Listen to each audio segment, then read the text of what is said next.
devil, and I am here to do the devil's work. God is dead! I know what it feels like to be God. 85% of the teenagers in high school have been exposed to hardcore Satanism. Jesus wants me to live an abundant human life. The blackest eyes. I'm a king, man. Fallen angels directly out of the bottomless pit, the demons of death and hell out of the bottomless pit, images of witchcraft, black magic, torture, rebellion, and fallen angels. Satan's pretty cool.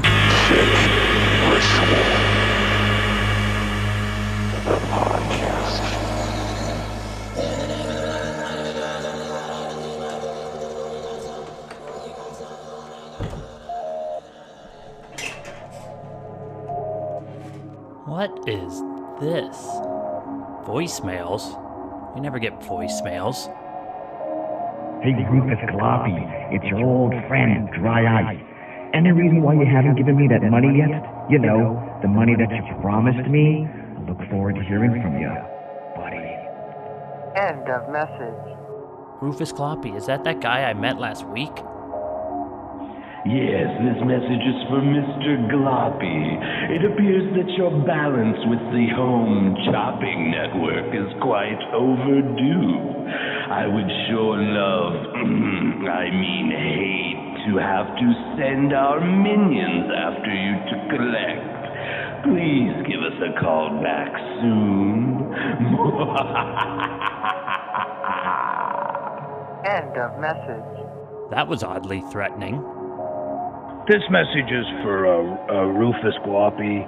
A few weeks ago, I had done some televised event. If you could call me back about getting this payment, that would be just absolutely wonderful. And if you wouldn't mind, I know that you're tight with the Dark Lord, and if you could just maybe just say a nice thing about me, like. End of message. That guy didn't even give his name. Dark Lord? Who is this Rufus Gloppy dude? Hey, Lucas Gloppy, it's Rufus Gloppy.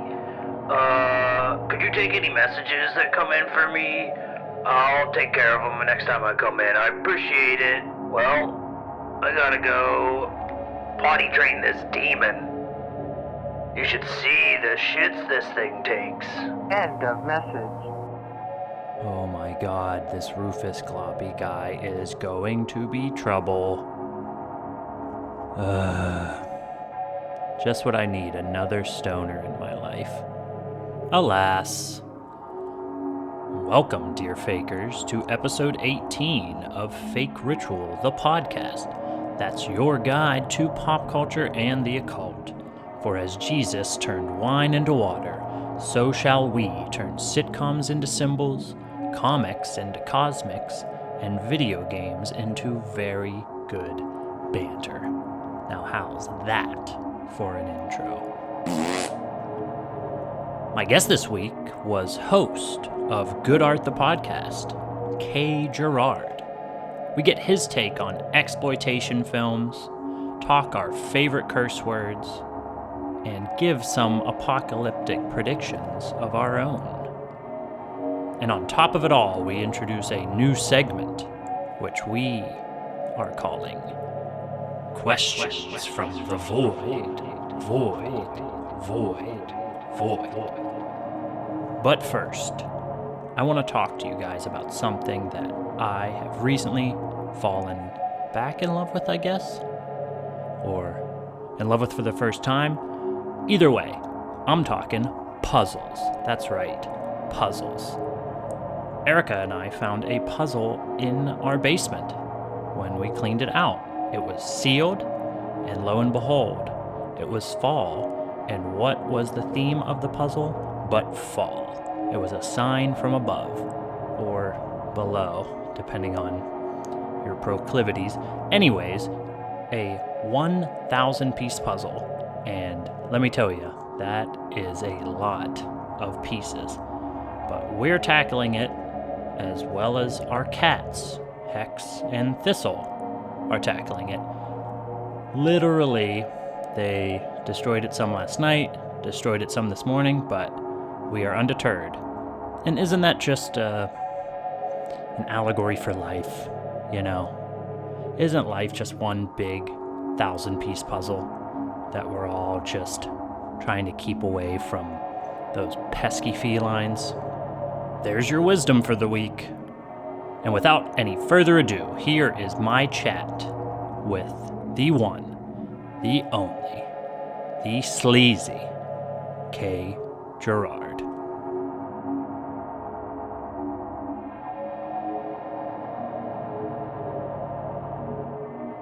All right, folks, I am sitting here with the host of Good Art the Podcast, as well as an academic monk and a connoisseur of all things sleazy. It's K. Gerard. Hey, K. Hey, hi. What's up? What's up? Well, yeah, so per the intro, I do have a few questions for you. What makes an academic monk? Oh, shit. Well, that is a term that I have been referring to myself lately as, because 2020, as we all have experienced, has been, for the most part, lockdown. I have zero social life. I go to school, work as little as humanly possible, and consume media. And at some point in the year, I decided to stop kind of beating myself up for watching so many movies or TV, and I have essentially made thinking about exploitation movies my academic/career. I've decided I'm going to get a PhD in pornography. Hell yeah.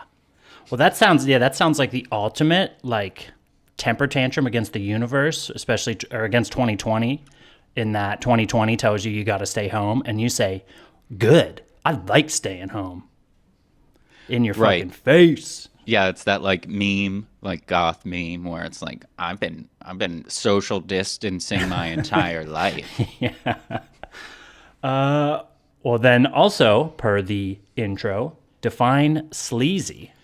Oh, sleazy is just a term that I use to describe the things that aren't accepted as quote-unquote quality or maybe actual art. Like a lot of exploitation movies and maybe not television so much, but mostly exploitation films were sort of made by people that just needed a job and didn't know what else to do. So they just made these movies endlessly, nonstop, for as little money as possible, made the best poster they could, and then just sold essentially what is trash. But I think what's missed on certain audiences is the art and the honesty that was created in a lot of those exploitation films. I'm reading this book by producer David Friedman, who produced a ton of stuff in the 60s and 70s, and he was actually one of the people that helped Herschel Gordon Lewis get his start. Oh. And the whole the idea of gore and extreme violence came from the fact that people were not going to see these exploitation films where they might see some tits or some bush, or some softcore sex scene, because they were going to see the hardcore porn, and it was killing the softcore, the exploitation scene. So guys like Friedman and Herschel Gordon Lewis decided well, what can we do to bring audiences in? And that was really where the birth of gore and violence for the entertainment value of it, that's where that was sort of born from. So when you ask me what I mean by sleazy, I guess to sort of sum it up is, it's like trash, it's trash. Absolutely. It really is trash. But you're saying, okay, so we're going down the list here. We got academic monk, connoisseur of sleaze, and then you as host of Good Art the Podcast. What is good art? Why good art? Why Good Art the Podcast? I really wanted to do an interview podcast, and I feel like good art is definitely a tongue-in-cheek term. Totally. And it's just sort of what I consider good art. I think that it's sort of I just want to amplify voices that I particularly think need it. I think the term "good" sort of gives it away. Yeah. That's like what every teacher would tell you to like open a thesaurus to find, because you wrote yes, Christmas was good. They're like, nah, not good, not nice, not good. I own the websites goodart. Or no, I don't own .com because apparently there's a jewelry company in L.A. called Good Art Jewelry. Huh? Yeah, I don't know if that would work the same. And they actually own the trademark to it as well. So I could, in fact, be breaking trademarks with the show, but I do check on that regularly. And as soon as it is not available, or as soon as their trademark ends, I'm buying it and never letting go of it. Yeah, I found there's a fake Rituals, maybe like a clothing brand or something. And then that's the only other one I've seen. And yeah, I'm always waiting for like a cease and desist. I just assume everyone has more power than me. Well, yeah, the universe is always working against you. Yeah, fucking this year too. But enough about me and my insecurities. Yeah, per this fucking year, what have you been watching, reading, playing? You know, what's been passing the time this I have been obsessing over filmmaker, auteur Andy Milligan and his films for a good portion of the year. I'm actually reading a biography of his, which is it's so fascinating. It's a history of New York filmmakers in the 40s, 50s, 60s, 50s and 60s, 70s, really. Gives a really great history of the 43rd Street movie houses, grindhouses, and shit like that. Mm-hmm. Speaking of title the title is incredible. It's called The Ghastly One: The Sex Gore Netherworld of Filmmaker Andy Milligan. It's by Jimmy McNoe, and it is an awesome book. You also told me you've been doing a little bit of gaming lately. Yeah, I bought a Nintendo Switch actually right before like lockdown. I think I got it in late January.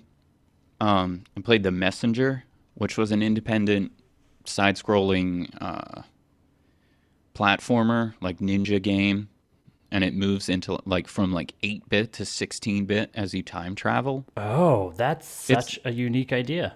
Oh man, that game is honestly one of the best games I've ever played. It's the movement feels so good, the way you bounce, the way you wall climb, everything. That game delivers on every level. Yeah, people don't talk enough about just the feel of a good game. That is honestly, to me, one of the most important things. And before you started recording, I was telling you how I've been playing a lot of Mortal Kombat 11, and it's the same thing. My main character is Sonya Blade, and I don't really understand why I decided to stay with her and try and become a master of Sonya Blade, but realistically, I think it's the feel, the way her character feels and moves is very satisfying. Because I try other characters and it's this feels clunky or Where does it, I'm trying to think, where does it feel good when it does feel good? In your hands? In your brain? Somewhere in between? That's a... Yeah. It's like a weird kind of homunculus, it's you're almost in the fucking game. It feels best inside of the mind of the person that is controlling me. Oh yeah, I forgot about that video game. Yeah. God's up there chugging Mountain Dew, eating heavenly Doritos.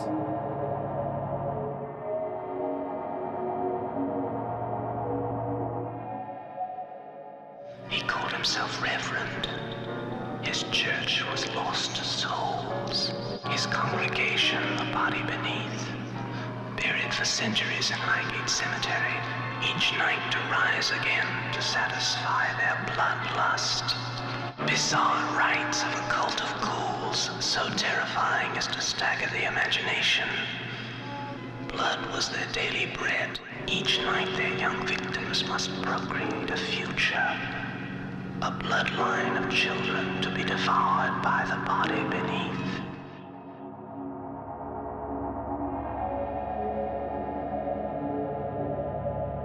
Well, it's actually time to introduce a new segment to the show, one we are calling Questions from the Void. I will reach into this void I have here and pull a question from the void. Now I'm showing my guest, Gerard, the void. Do you see the void? Can you confirm that I have a void here? Indeed. All right, well, wish me luck as I reach my hand into the void and pull out our first question. Ooh, it's a cold void. Question number 1. What's your sign? Oh, all right, I think the void likes you. Your void's a magic 8-ball. Yeah, fucking void. I am a Virgo. Do you know anything about that? I know that I'm like particular, disagreeable, argumentative, contrarian. Beyond that, I'm not really sure. Is there anything good about being a Virgo? I think maybe it's if there are good things, it's you know what you want. Okay. I know what I want. It changes often. All right, void. Let's get question number 2 from this. Ooh, it's warm in the void now. It's weird. Maybe the void's a Virgo. A little bit wishy-washy. Okay, next question. What's your favorite curse word? Probably goddamn Ooh, okay. What do you like about goddamn? Because I feel like it's really like, it's a curse. It's a curse word. You're literally asking God to damn it. That makes me think, I used to have this boss who, back when I was like a carpenter, he would go, shit, fuck, damn. Maybe that's my new favorite curse word. Shit, fuck, damn. He had some serious like anger and anxiety problems, and well, I always liked the kind of like the cartoony curse, you know, where people aren't really actually saying words, sort of like Joe Pesci in the Home Alone movies, just like ragga fragga mugga fragga. Mm-hmm. That's my favorite curse word. Ragga fragga mugga fragga. All right, void. Enough of this dirty talk. Yeah, ask me something clean. If heaven exists, what would you like God to say to you when you arrive at the pearly gates? And at the bottom of this, it says, R.I.P. James Lipton. I think, is that inside the actor studio guy? Oh. Yeah. R.I.P. James Lipton. I think that he would, and this is like, because I don't drink anymore, but I would want him to hand me like a menu of really good scotches and tell me I was allowed to smoke inside. Yeah. Hey, St. Peter, can I smoke in here? I'm not going to heaven if I can't smoke. Yeah, for real. And you could definitely smoke in hell. Smoke your own fingers. That's what I hear. Void. Give us another. Ooh, interesting one. When will the world end? Kind of a loaded question, I guess. I guess it's going to end. So when will the world end? Some people say it already has. Maybe. I don't know. I'm hoping it's just we get just like a chill sun explosion. I hope we can make it to that time, but that's in like it would be kind of cool to watch the sun explode and then like live in total pandemonium for like a week. Yeah. Until like the explosion got to us. Mm-hmm. Mm-hmm. Well, I've heard, I think when it explodes, it'll like, we won't even, maybe we wouldn't even know, which would be kind of lame. I Yeah, at least that would want a be like moment a- of like, damn fuck shit. Isn't that what you're? Shit fuck damn. Shit fuck damn. That's definitely what I'm saying. The sun's exploding. Shit fuck damn. And then you get one of those, the Wilhelm scream. Shit fuck damn. Yeah. Maybe I'll insert one right here. Ooh, like how I did that? All right, Void. Come on, give us a tough one. Oh, here we go. This is a tough one. Is a hot dog a sandwich? Is a taco a sandwich? Whoa, the Void just gasped. It's so impressed with your answer. The Void just shit itself.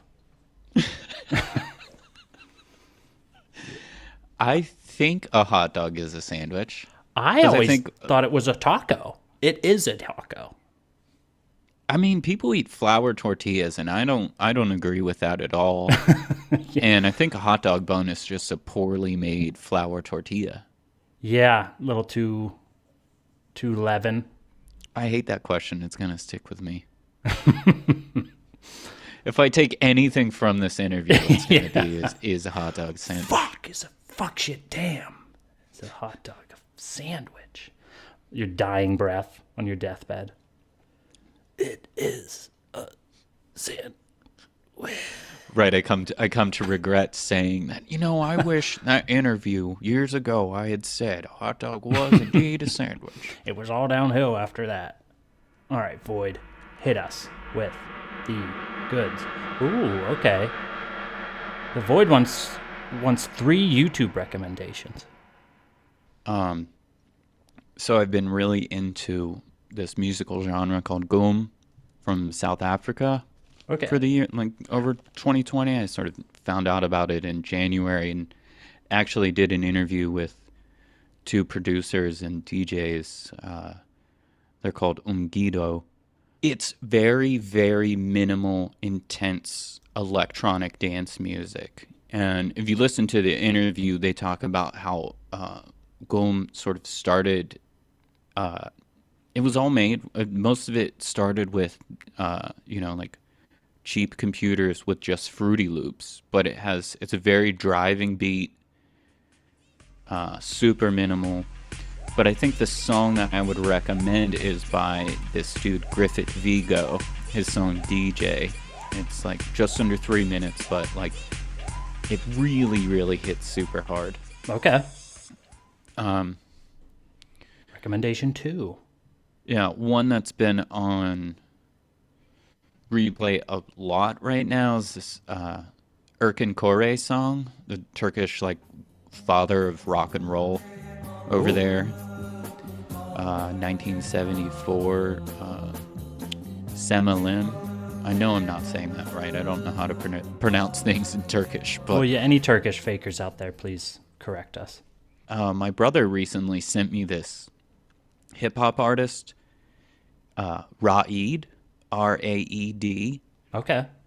And this shit is unlike anything I've ever heard before. He started as a pretty straightforward hip-hop artist, but now this shit, it's like he like does not rap on tempo with the beat at all. He has a way of describing it, and I can't pull it out of the ether. But he has this song called "I've Come a Long Way," but "along" is one word, and it's unreal. Seriously, unreal. It's beyond strange. Oh wait, can I throw a 4th one in there real quick? Can he throw a 4th one in there, Void? The Void says yes. Something I never tire of is the video on loop of the guy throwing the shoes at George W. Bush. Okay, yeah. I've been watching that a lot recently, and I don't really know why. He gets off both shoes, right? Oh, yeah, and Bush dodges both. Ah, damn, if only he had 3 feet. All right, Void, give us one more. Ooh, I like this one. Do you have a favorite sitcom? That's a great question. And I think the answer is no. but it is also yes. Because I am a huge King of the Hill fan, and I wonder if it is technically a sitcom or not. Well, If like the only thing that it needs is like audience clapping. exactly. That's what if you asked me, yeah, I would say a sitcom requires a laugh track. Man, King of the Hill would be so funny with a laugh track. It would. Oh man. Well, yeah, you got a laugh track sitcom. If not, I think it would be the Golden Girls then. That's what I was hoping you'd say. Yeah, I watched the first episode of Golden Girls last night, the pilot. Oh, that's one that's the only one that I would say that needs to be avoided. Yeah, it was weird. Their gay chef named Coco. Yeah, he's like the butt of every single joke. It's pretty unacceptable. Yeah, and just like, problematic, writing aside, it's also just like, why is he there? I think he has like 4 lines. He's usually just standing awkwardly in the background while like the girls have like a heartfelt moment. And it doesn't really seem like any of the Golden Girls come from any sort of money, except maybe Blanche. Yeah. But they're like retired women. Yeah, it doesn't the idea of them having a butler doesn't make any sense. Yeah, Coco. But all right, Void. That was your answer for that one. The Void actually just told me it was really into the Coco character and was actually kind of upset that it didn't carry over. Weird, Void.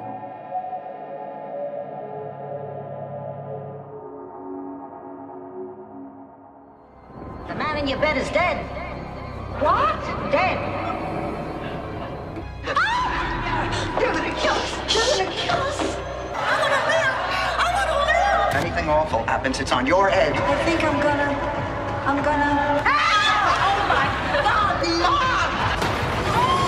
Got nothing to fear but fear itself. And of course, the boogeyman. Tell me everything's gonna be okay.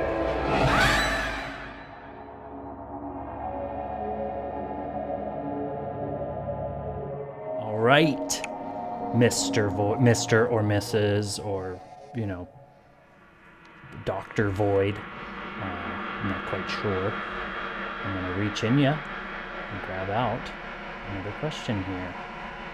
Ooh, it's kind of sticky in here now.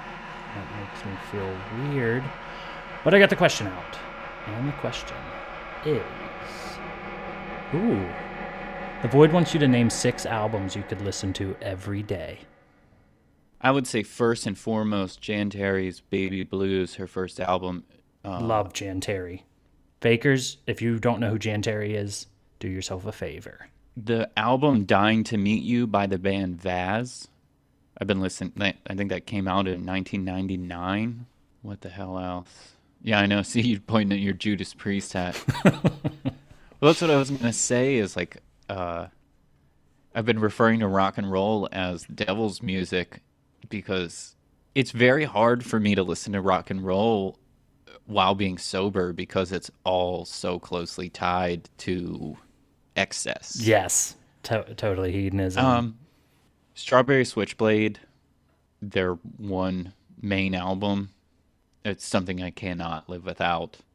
The Best of Larice, Volume 2, is essential. And just so the listeners know, you're naming a lot of these artists you're naming, you have had on Good Art, the podcast as well. Yeah, the 3 of them. I was supposed to do a Vaz episode too, but we canceled that a while ago. I can't pick something but anything by Aphex Twin / Richard D. James. I don't know if I could pick a particular album, but he has been in my life since I was about 14 years old, and I don't see him leaving. One more, huh? Yeah. That sounds right. For the Void. How about Yeah, just shit it out. The dwarf sugar fix. Okay, sugar fix by the dwarves. That's actually another Good Art the Podcast episode as well. All right, VoIP. Couple more here, and then we'll let Kay off the hook. All right. Just says junk food ? I don't eat a lot of junk food, but some good chips. I like some good chips. I also always like to have a gigantic bag of peanut butter M&Ms. Oh. In the pantry. When I had Divika Peel on, I believe that was episode 16, I think it was. The title of the episode was The Dirtiest Chips, because Divika had said that her favorite chips were the dirtiest chips, meaning like with the most amount of preservatives. And yeah, right. I think that's kind of there. I mean, the most dust. Yes, the most dust. Yeah. Like that, remember, I always think about that Pringles commercial from back in the day when they would they're showing you why potato chips suck. Because like they like wipe their greasy hand on their shirt and it leaves a stain. But I felt like that always had the opposite of effect on me. I always thought, like, man, I want that. Those are good. Yeah. Oh. So for you, it's a greasy chip, not a dirty chip. Yeah, probably more a greasy chip than a dirty chip. I do like Takis, but I can only handle a few. Oh man, they're so intense. Intense, yeah. Maybe intense chips. That's why I want a chip that's gonna give me like an ulcer on my tongue if I eat more than the suggested amount. When I eat Takis. Yeah. Like, am I giving myself like a hole in my intestine? Mm-hmm. Probably. Okay, this will be a good one to go out on. What role has ritual played in your life? You sent me this question in the preparation document, and I had actually been thinking about it a lot, and I've kind of had to come to terms with like magic having less of a role in my life since getting sober. Mm-hmm. Because I used a lot of alcohol and drugs in what I considered to be magic with a K and like rituals like that. Like let all my guards down and just like whatever wants to sort of enter me and take over did. And now I guess the most successful ritual, I did a pretty extensive one when I decided that I wanted to go back to college. So it was maybe like 3 years ago. I started drawing like sigils on like everything that I was writing to get prepared to apply for college, everything that I was writing. And I think like the podcast, me getting into this graduate program, me shooting for a PhD has all been born out of that. And because I'm still feeling whatever sort of resonance from all of that, I feel like I haven't really needed much of an actual ritual in my life other than sort of staying focused on the intentions that I set there. So maybe it's my everyday as like a holistic ritual, or maybe it's just not at all anymore. I don't really know if that makes sense. It's sort of like it has either disappeared or it has completely meshed itself with my full life. Yeah, because in a lot of practices they always kind of talk about, you set your intentions or you come up with this sigil and then you're supposed to forget. You're supposed to just kind of like stop thinking about it, as well as, not really like share it with other people. So, very much it could just have become just a part of like how you approach things. I myself just I think of myself more as like a fair weather occultist in that like I've dabbled in this and that, but just like when I was a Christian, it's like most Sunday mornings I really didn't want to go to church. So, like, Heck I think no. that's the thing that has carried through my entire, all the beliefs I've had throughout my life. And as they've changed, I just, like, can't become, a full-blown ascetic. Sure, I gotcha. Because I just am too regular, I guess. Too regular. Yeah. Too much fiber. All right, Void. I'm going to put you away now. But say goodbye to Kay. Well, Kay Gerard, thank you for being on the show. Lucas Sloppy, thanks for asking me. How can people find you? So, I think everyone's favorite method is Instagram. It's Good Art, the podcast on Instagram. There are some poorly placed underscores in there, but if you type in Good Art, the podcast, you can still find it. Yeah, we'll have it linked in on our social media and stuff.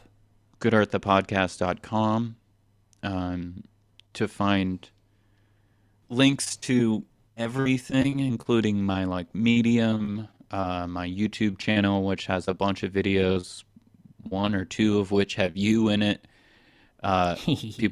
People can go to kgerard.art, A-R-T, like the activity. My Twitter name is kgerard. Well, word. Thanks again for being on the show. The Fakers thank you. The Void thanks you. I thank you.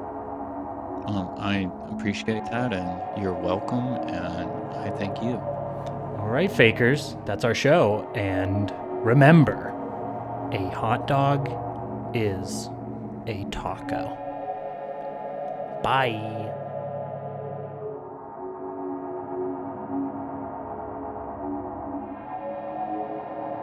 Thanks again for listening. The show is produced by me, Lucas Sloppy. Music is provided in part by Johnny Arlett. The intro was created by Will Marshall, and I want to give a special thanks to Albert Hall, Nick Duarte, and Caleb Pass for their contributions this week. You can follow us on Facebook and Instagram at Fake Ritual and on Twitter at Fake Ritual Blog. You can also email us at fake.ritual.inc@gmail.com with any contributions you'd like to make, or if you want to be on the show, or if you want to just chat, if you got any weird stories, pictures, just fun, fake stuff. Also, please rate, review, and subscribe on iTunes or wherever else you listen to these casts of the pod, as I just started calling them.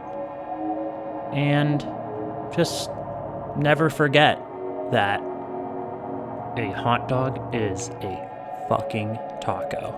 And with that, you are now allowed to yet again go and fake yourselves.